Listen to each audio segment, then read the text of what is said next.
பிடிச்சிருந்தா லைக் பண்ணுங்கள், ஷேர் பண்ணுங்கள், கமெண்ட் பண்ணுங்கள், சப்ஸ்கிரைபர் பட்டனை அழுத்துங்க ப்ளீஸ்.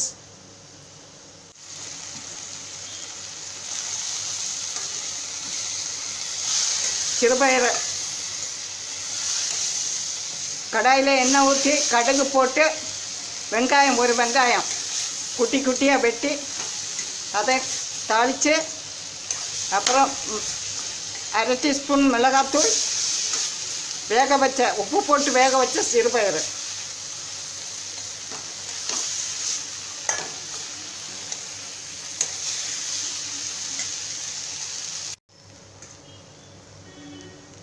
இப்போ பயிர் வறுத்தியது ரெடி ஆகிடுச்சு.